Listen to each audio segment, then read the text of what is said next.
En el año 2003, en Madrid, estaba habiendo un repunte de crímenes violentos, pero eso no fue nada hasta que empezaron a aparecer víctimas junto con un naipe de una baraja española al lado. Había un asesino en serie suelto y tenían que atraparlo antes de que se completase la baraja. Bienvenidos al oscuro corazón de Arkham.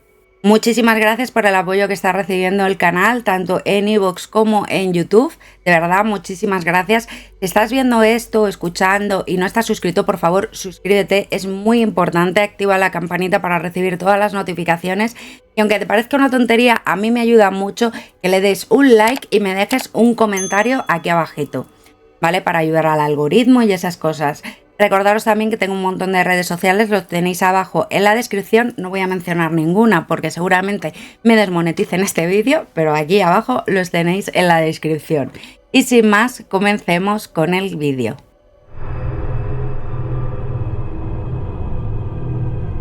Como hemos hecho en alguna que otra ocasión, vamos a seguir la investigación policial paso a paso hasta descubrir quién lo hizo y, lo más importante, el por qué. El 5 de febrero del año 2003, en una parada de autobús de Alameda de Osuna, apareció el cuerpo sin vida de un hombre de 28 años que era trabajador en el aeropuerto de Barajas en labores de limpieza.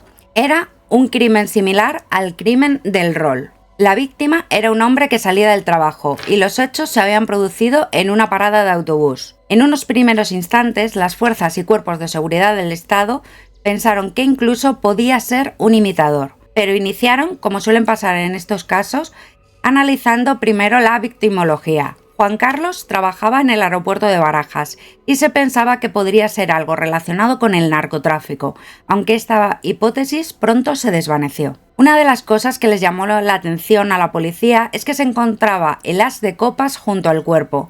No sabían si esto podía ser fortuito o quizá una marca del asesino, pero pronto lo descubrirían. 12 horas después, en el bar Rojas de Alcalá de Henares, sobre las 4:30 de la tarde, un hombre entró armado con una pistola. En el bar se encontraban 3 personas: Teresa Sánchez, dueña del local, su hijo Miquel y una clienta, Dolores Uclés. En ese momento se encontraba hablando por teléfono. El hombre disparó inmediatamente a Miquel en la cabeza, que perdió la vida al instante. Se giró y disparó a Dolores Uclés. Apuntó a Teresa Sánchez, que ésta se agachó e intentó esconderse en la trastienda del local, pero esto no le serviría de mucho. El asesino la siguió y la hirió en un brazo, en el codo, y la dispararía por la espalda, atravesándole un pulmón. Esto no acabó así. Teresa estaba en el suelo, intentando estar completamente inmóvil para que el asesino pensara que estaba muerta. Pero aún así la disparó una vez más en la pierna, a la altura de la femoral. La femoral es una de las arterias principales del cuerpo, y una herida ahí hace que el cuerpo se desangre en muy poco tiempo. Aunque seguía viva, sabía que por esta herida en la femoral haría que se desangrase rápidamente, así que se fue dándola por muerta. Afortunadamente, Teresa salvó la vida. Aquí la hipótesis que manejaron es que la víctima principal era Miquel y que tanto su madre Teresa como Dolores habían sido daños colaterales. Miquel estaba metido en el mundo del graffiti y puede que esto tuviese algo que ver, pero como en el caso anterior, esta hipótesis no llegó a nada. En principio, ambos crímenes no parecían relacionados. En el crimen del bar Rojas no se encontró ninguna carta de la baraja española. En el año 2003, en Madrid había un repunte de la criminalidad sin precedentes. La capital española sufría una muerte violenta cada 66 horas, un 20% más que el año anterior. Un mes después, el 7 de marzo de 2003, en la localidad de Tres Cantos, a la altura de la calle Viñuelas 27, sobre las 3 de la mañana, una pareja se encontraba hablando tranquilamente en la calle. Eran Eduardo Salas y Anahit Castillo. Un hombre se estaba acercando tranquilamente hacia ellos, pero esto no le dieron importancia. Al llegar a su altura, el hombre sacó una pistola y disparó a Eduardo Salas, que al girar la cabeza, la bala le entró por la mejilla y le acabó saliendo por la mandíbula, partiéndosela. Cayó al suelo. Anahit, en un intento de supervivencia, se echó al suelo también, poniéndose en posición fetal. Afortunadamente, el arma se encasquilló y el hombre huyó de allí, no sin antes dejar atrás un 2 de copas. El 2 de copas, en el tarot, significa los amantes, y ellos eran una pareja. Entonces, esto podía ser un crimen ritual? El 2 de copas hizo saltar absolutamente todas las alarmas en Madrid. Ya eran 2 las víctimas con un naipe. Estaba claro que estaban ante un futuro asesino en serie si no lo atrapaban. Como hemos comentado varias veces en el canal, para que un asesino sea considerado un asesino en serie tiene que cometer 3 o más asesinatos habiendo un periodo de enfriamiento, es decir, un tiempo en el que el asesino descansa. Y de momento la policía tenía en su poder 2 cartas de la baraja española, el as y el 2 de copas. El testimonio de Anahid fue clave para la investigación. Ella vio el arma del crimen y dijo a las autoridades que tenía como una especie de malla roja alrededor de la pistola, como una malla como la de los ajos. Esto era para recoger los casquillos de la pistola y dejar menos pistas a la policía. La Guardia Civil fue la encargada de hacer la inspección ocular de la escena del crimen. Estuvieron 3 días barriendo centímetro a centímetro hasta encontrar el proyectil que había herido a Eduardo Salas y así determinar el arma del crimen. El Departamento de Criminalística de la Guardia Civil lo examinó y descubrió que el proyectil era un 7,62 de una Tokarev. Así consiguieron relacionar también el crimen de la parada del autobús y el bar Rojas. Con este descubrimiento del proyectil, consiguieron también relacionar un crimen que se había cometido en enero en la calle Alfonso Cano 89, en el barrio de Chamberí, uno de los barrios más castizos de Madrid. La víctima fue un portero, Juan Francisco Ledesma. Este fue obligado a arrodillarse mientras estaba dando de comer a su hijo de 2 años, y el criminal le descerrajó un disparo en la cabeza, muriendo así en el acto. El niño se vio obligado a estar allí 2 horas completamente solo, junto al cuerpo sin vida de su padre. El crimen ocurrió sobre las 12:30 del mediodía y nadie, sorprendentemente, vio nada. El arma, como he dicho, era una Tokarev. Este es un arma de fabricación soviética con munición muy difícil de conseguir en España. Era además una pistola que es bastante antigua. Solo podía haber entrado en España por 2 vías. La primera, un delincuente de la Unión Soviética, y la segunda, por un militar que hubiese servido en los Balcanes. Llegados a este punto, se creó un equipo conjunto de policía y guardia civil. Más de 150 agentes fueron destinados en exclusiva a este caso. El 18 de marzo del año 2003, a las 8 de la tarde, la policía recibe una llamada de que han encontrado 2 cuerpos sin vida en Arganda del Rey, en un camino de tierra cercano a la estación de metro. La víctima iba a ser una mujer, pero cuando aparcó el coche la perdió de vista y entonces eligió a una pareja de rumanos, Giorgio y su mujer. Perdonad mi pronunciación, pero el nombre es muy difícil de pronunciar. El asesino va hacia ellos y dispara en la cabeza a Giorgio y después se ensaña con la mujer, disparándole 2 veces en la cabeza y otra en la espalda.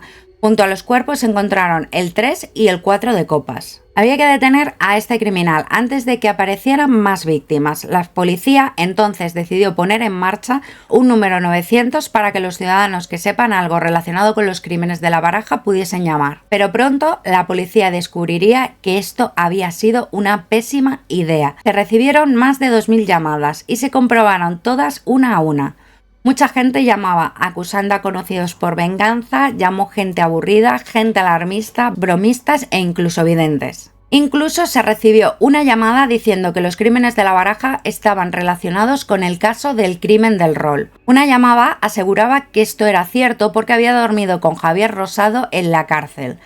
Javier Rosado era un hombre que en 1994 había matado a Carlos Moreno siguiendo un juego del rol, Razas, que él mismo había inventado.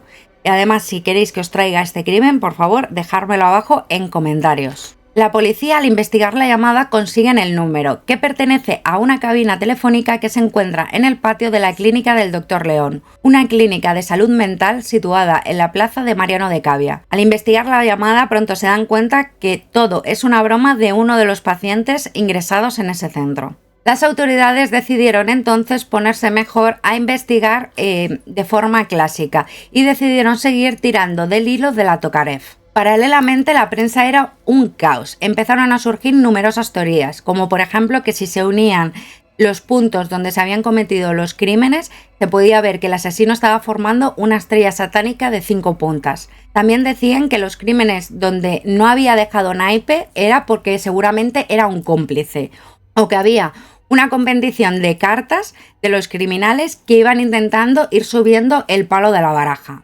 Incluso empezaron a buscar simbología ritual en el palo de cartas que se había elegido, el palo de copas. Aquí tenemos que tener en cuenta varias cosas. Era un asesino en serie poco corriente, ya que usaba un arma de fuego. Esto es muy poco habitual en los asesinos en serie, ya que este tipo de asesinos buscan un contacto más cercano con las víctimas. Además, muchos de ellos buscan un placer sexual con el cuchillo o con el estrangulamiento, que tiene unos matices claramente sexuales. Pero en este caso era un hombre frío, que no quería mancharse las manos. Llegaba, mataba y se iba. Entonces, ¿por qué mataba si no quería un placer? Posiblemente lo que buscaba era reconocimiento, y eso significaba que no había destacado mucho a lo largo de su vida. Las teorías que estaban habiendo en la prensa de asesinos rituales estaban muy sacadas de películas de psico-killers, y esto no es habitual en este tipo de crímenes. En la policía se comprobaron 35 armas de ese modelo registradas en España. En Arganda del Rey, a pocos metros donde se produjeron los hechos, había una Tokarev. Los policías fueron a investigarlo. Al llegar revisaron unas armas que tenía un hombre en un baúl de forma bastante minuciosa. El propietario, al ver esto, subió al piso de arriba y los agentes desde abajo empezaron a escuchar martilleo de armas. La cosa se puso bastante tensa en la casa. La policía no sabía qué esperar. Este hombre haría un intento autolítico, bajaría pegando tiros. Uno de los agentes le dijo que por favor que bajase. Sacó su arma y fue subiendo la escalera lentamente. Cuando llegó a la puerta, llamó y le pidió que por favor que saliese. El hombre salió con un maletín cerrado y confesó que tenía más armas y se las entregó a la policía. Esas armas las tenía de forma ilegal y se enfrentaba a un cargo de tenencia ilícita de armas. Cuando entraron a examinar la habitación, los policías vieron algo que les llamó bastante la atención. Y es que había una foto del hijo del hombre sujetando un naipe y además una zapatilla con una mancha de sangre en la suela. ¿Estarían ahora ante el hombre del crimen de la baraja? Lamentablemente esta pista se quedó en nada, ya que el ADN de la mancha no correspondía con ninguna de las víctimas y además el chico tenía una coartada muy sólida para todos los crímenes. Ninguna de las Tokarev examinadas era el arma del crimen, con lo cual la pistola tuvo que entrar en el país de forma ilegal. Anaid, la superviviente de Tres Cantos, proporcionó a la policía 2 retratos robot. Uno nada más ocurrir los hechos y otro después de unas semanas de recuperación. Ambos retratos se hicieron públicos. Se investigaron todos los crímenes relacionados con personas del este, por si se había usado la Tokarev en un asalto, en un robo o en cualquier tipo de crimen. Pero esto no dio sus frutos. Esto solo podía significar una cosa, y es que el criminal era un militar español que sirvió en la zona de los Balcanes. Marcaron un perfil. Una persona de veintitantos, unos 78 o 1,80 de altura, atlético y que hubiese tenido algún tipo de tratamiento mental. Este perfil se proporcionó al Ministerio de Defensa para que les diera los datos de los militares que habían servido en los Balcanes. Examinaron a cientos y esto, junto con el testimonio de Teresa Sánchez, a finales de mayo de 2003, detienen al primer sospechoso. Este era Francisco Javier Antuñano del Toro. Este hombre era conocido por sus ideas xenófobas. Era portero en una discoteca de Alcalá de Henares y era militar. La dueña del bar Rojas lo había reconocido en unas fotos que le había proporcionado la policía. Aunque los investigadores no creían que Antuñano fuese el hombre al que estaban buscando. Aquí hay que tener en cuenta un factor muy importante y es el testimonio de Teresa Sánchez. Teresa había sido herida de gravedad hacía poco tiempo y lo más importante, había visto morir a su hijo frente a sus ojos por culpa de un pistolero desconocido.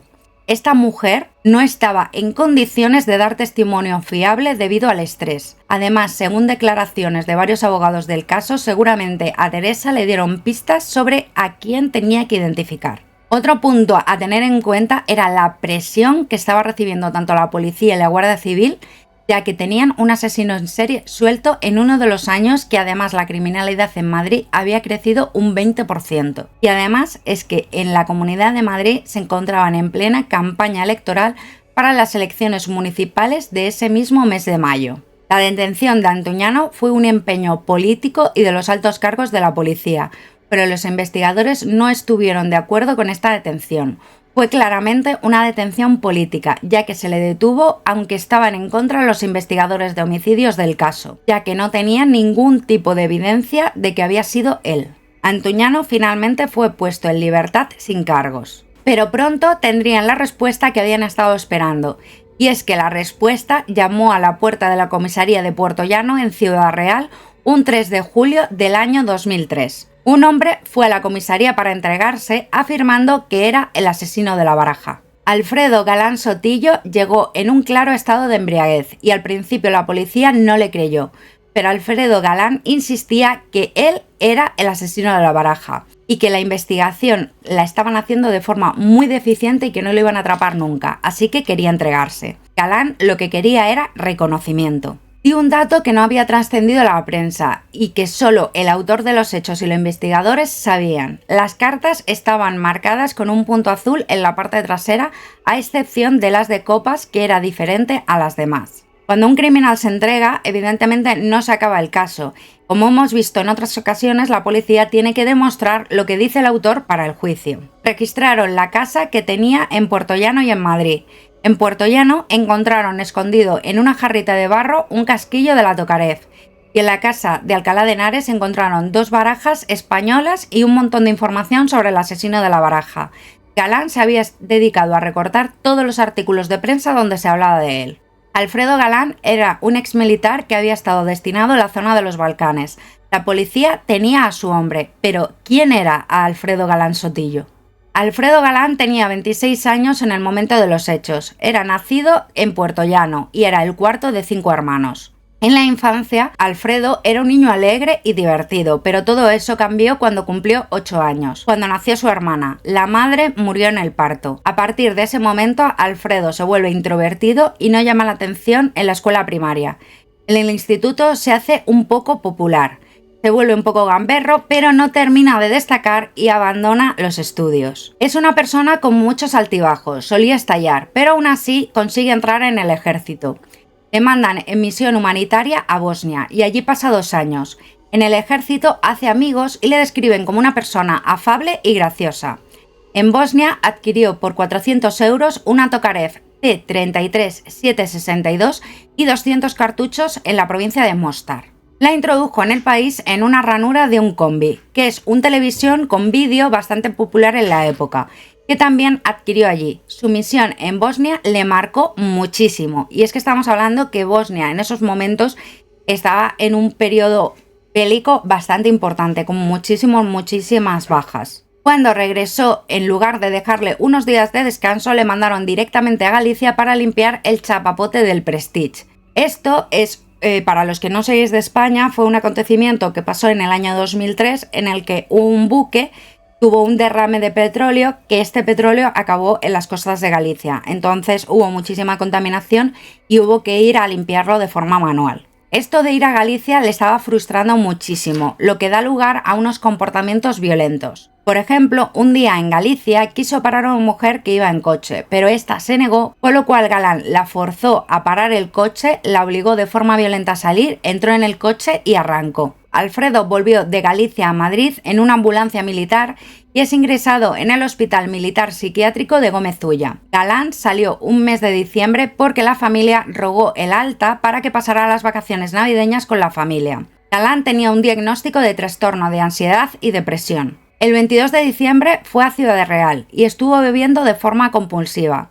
En la cena de Nochebuena le dio un buen susto a la familia, y es que sacó una pistola de la cintura y empezó a disparar en mitad de la cena.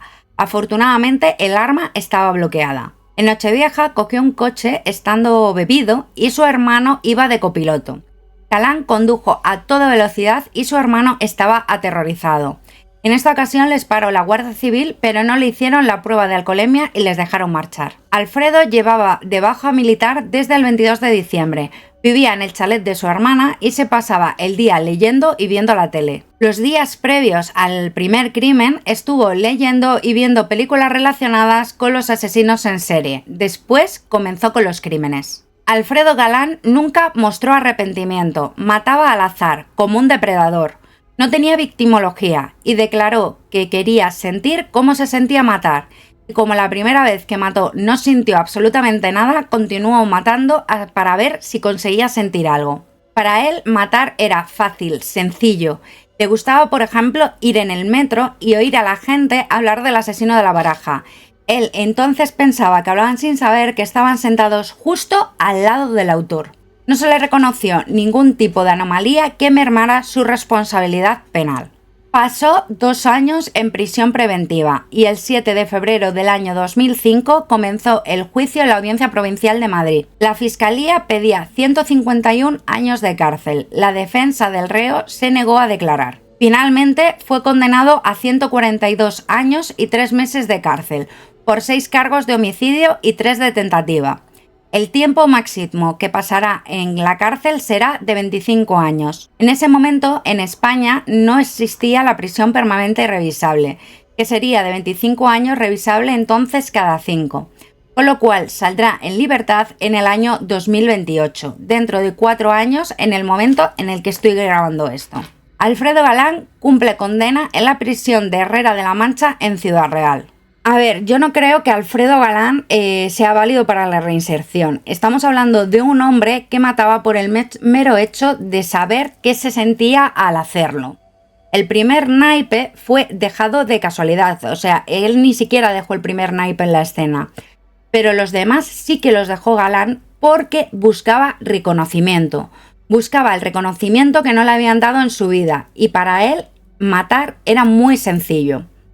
Tendremos que esperar dentro de 4 años para ver qué pasa. Galán entonces tendrá 52 años. Y la pregunta es, ¿habrá podido reflexionar en la cárcel? ¿La cantidad de documentales, vídeos, libros, artículos será suficiente para que crea que es reconocido o necesitará más? Es decir, ¿creéis que en 2028 habrá un 5 de copas o Galán ya habrá tenido todo el reconocimiento suficiente? Sí que es cierto que el asesino de la Baraja, que es un crimen muy reconocido en España, es uno de los casos que se estudian en criminología, no está tan presente como en ese año 2003, evidentemente. Entonces, ¿esto habrá sido suficiente para Galán o necesitará más? Dejármelo abajo en comentarios. Y si has llegado hasta aquí, no te vayas, te recomiendo esta lista de casos de asesinos en serie que seguro que te puede parecer también interesante. Y recuerda, mantente siempre vigilante.